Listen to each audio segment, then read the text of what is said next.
আপনার কথাটি না শুনলে এটা হতে দিব না, এটা করতে দিব না, তখন কিন্তু কর্তৃত্ববাদিতার আওয়াজ পাওয়া যায়। অর্থাৎ স্বৈরাচার যে ভাষায় কথা বলতো ওটি বোঝা যায়।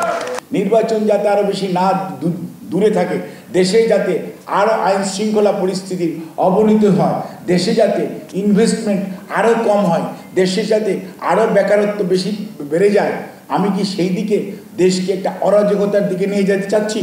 আপনারা কি কেউ কখনো শুনেছেন যে 5ই আগস্টের আগে অথবা এই গত 16-17 বছরে মানে আমরা কেউ প্রপোর্শনাল রিপ্রেজেন্টেশন অর্থাৎ পিআর চাই? কখনো শুনেছেন?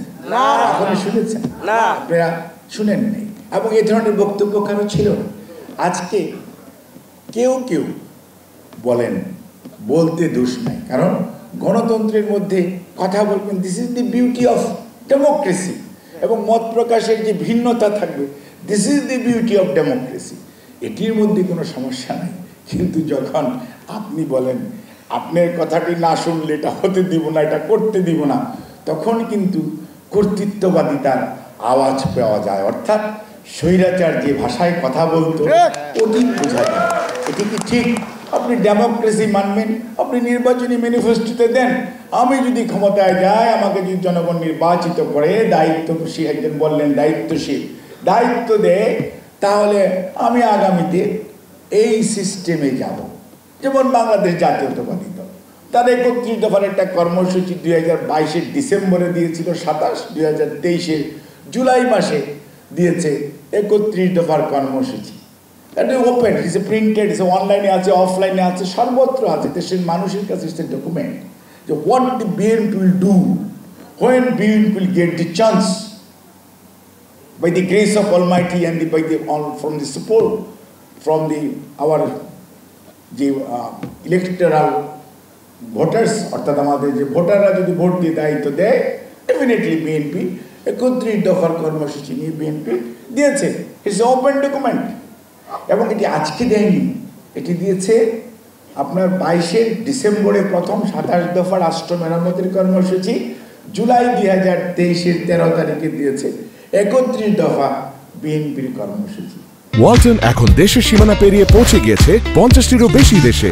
ওয়ালটন, ঘরে ঘরে, বিশ্বজুড়ে। এরকম কি কারো কর্মসূচি কখনো শুনেছে? এখন যতই নির্বাচন ঘনিয়ে আসছে, ঐক্যমতের আলোচনা শুরু হয়েছে, চলতেছে, তখন আমরা দেখলাম কেউ কেউ পিয়ার নিয়ে রাস্তায় নামতেছেন, প্রোগ্রাম করতেছেন। দ্যাটস গুড, প্রোগ্রাম করা ভালো, জনগণকে সচেতন করা ভালো, কিন্তু এর অর্থ এই না যে আপনি এক ধরনের কর্তৃত্ববাদিতা, আপনার মতামত জনগণের নাম বলে জনগণের অনুমতি না নিয়ে চাপিয়ে দিবেন।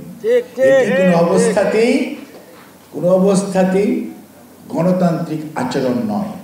এবং এটি করে কি করতে চান আপনারা? কি নির্বাচনটাকে আরো প্রলম্বিত করতে চান? আপনি দেখেন, নেপাল একটা ছোট দেশ, you need to learn from Nepal. যেই দিন তত্ত্বাবধায়ক সরকার ক্ষমতায় নিয়েছে, দায়িত্ব নিয়েছে, ওই দিনই পরবর্তী নির্বাচনের তারিখ তারা ঘোষণা করে দিয়েছে। খালি দলবাজির জন্য, নিজের অবস্থানকে পাকাপোক্ত করার জন্য, এবং জনগণ না চাইলেও জনগণের কথা বলে মতামত দেওয়ার দাবিদার হওয়ার জন্য যারা আজকে এই সমস্ত দাবি তুলছেন, তারা সত্যিকার অর্থে নিজের বিবেককে প্রশ্ন করুন। আমি তো এ কথা আগে বলি নাই, আমি কথা এখন কেন বলছি? আমি কেন? উদ্দেশ্য কি? তাহলে কি আমি স্বৈরাচারকে আসার জন্য একটা রাস্তা করে দিচ্ছি? নির্বাচনকে প্রলম্বিত করার জন্য আমি কোনো চেষ্টা করছি? নির্বাচন যাতে আরো বেশি না দূরে থাকে, দেশে যাতে আরো আইন শৃঙ্খলা পরিস্থিতির অবনতি হয়, দেশে যাতে ইনভেস্টমেন্ট আরো কম হয়, দেশে যাতে আরো বেকারত্ব বেশি বেড়ে যায়, আমি কি সেই দিকে দেশকে একটা অরাজকতার দিকে নিয়ে যেতে চাচ্ছি? আপনি কি এই জিনিসটি চিন্তা করেছেন? কাজেই কথা বলার সময় আমরা আশা করব সবাই অত্যন্ত দায়িত্বশীল রাজনৈতিক নেতৃত্ব, ব্যক্তিত্ব, যাদেরকে দেশের মানুষ শ্রদ্ধা করে, বিশ্বাস করে বলে আমরা এখনো বিশ্বাস করি, কিন্তু তাদের আচরণ, তাদের কথাবার্তাও সেই রকম হতে হবে যাতে বিশ্বাসটা ধরে রাখা যায়। তা না হলে কোনো অবস্থাতেই জনগণের বিপক্ষে যাওয়া যাবে না। ঠিক আছে, আপনারাও যারা যারা এগুলো বলতেছেন, তারা আপনাদের নির্বাচনী ম্যানিফেস্টোতে দেন, কেন জোর করে, কেন প্রেসিডেন্সিয়াল অর্ডার দিয়ে, কেন এক্সট্রা কনস্টিটিউশনাল অর্ডার দিয়ে এই সমস্ত জিনিস? কারণ বাংলাদেশের যে সংবিধান আমাদের অনেক ত্যাগের বিনিময়ে, আজকে অনেকে অনেক কথা বলেন, এই দেশটি তো ভাই এরকম ছিল না।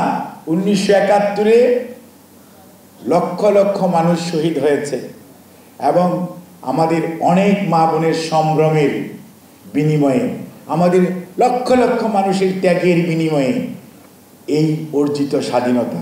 তারপরে সংবিধান হয়েছে, সংবিধানে বিভিন্নভাবে কাটাছেঁড়া হয়েছে, কিন্তু সংবিধান সর্বোচ্চ আইন। আজকে আপনারা যারা বলছেন যে এক্সট্রা অর্ডিনারি, কেউ কেউ বলছেন, পত্রিকায় দেখছি আর কি, এক্সট্রা অর্ডিনারি কনস্টিটিউশনাল আইন দিয়ে নাকি আপনারা সংবিধানে কোনো আদালতে মামলা করা যাবে না, অর্থাৎ আবার সেই ইনডেমনিটি কোনো আদালত মামলা করতে পারবে। বাংলাদেশের সর্বোচ্চ আদালত সংবিধান চলমান, অন্তর্বর্তীকালীন সরকার দেয়ার বা সংবিধানের প্রচলিত রেফারেন্স অনুযায়ী, হাইকোর্টের বা সুপ্রিম কোর্টের রেফারেন্স অনুযায়ী আজকে তাকে আপনারা অস্বীকার করে কি অরাজকতার মধ্যে দেশকে ফেলতে চাচ্ছেন? উদ্দেশ্যটা কি? দেশের মধ্যে এক ধরনের বিশৃঙ্খলা সৃষ্টি করা। কিন্তু মনে রাখবেন, এই বাংলাদেশ সেই বাংলাদেশ না। আপনি ইচ্ছা করলেই বিশৃঙ্খলা সৃষ্টি করতে পারবেন না। যেমন আজকে আপনারা এখানে বসে নির্বাচন কমিশন রয়েছে, সুন্দর ব্যালট বাক্স নিয়ে এসছেন, আপনাদের নির্বাচন কমিশন আছে, আপনাদের প্রার্থী আছে, ডাইরেক্ট ভোট হবে। আসেন জনগণের কাছে যাই, জনগণ যাকে গ্রহণ করে আপনি আপনার এজেন্ডা নিয়ে যাবেন, আমরা আমাদের এজেন্ডা নিয়ে যাব। জনগণ যাকে গ্রহণ করবে আমরা সেই এজেন্ডাকে, তাকে আমরা সেলিউট করব। কিন্তু কোনো অবস্থাতেই জনগণের কথা বলে, জনগণের মতামতের উপর আপনার দলীয় এজেন্ডা, গোষ্ঠী এজেন্ডা অথবা কোনো দেশীয় এবং আন্তর্জাতিক ষড়যন্ত্রের এজেন্ডা চাপিয়ে দিয়ে আপনি মনে করেছেন পার পেয়ে যাবেন, সেটি বাংলাদেশের মানুষ ইনশাআল্লাহ হতে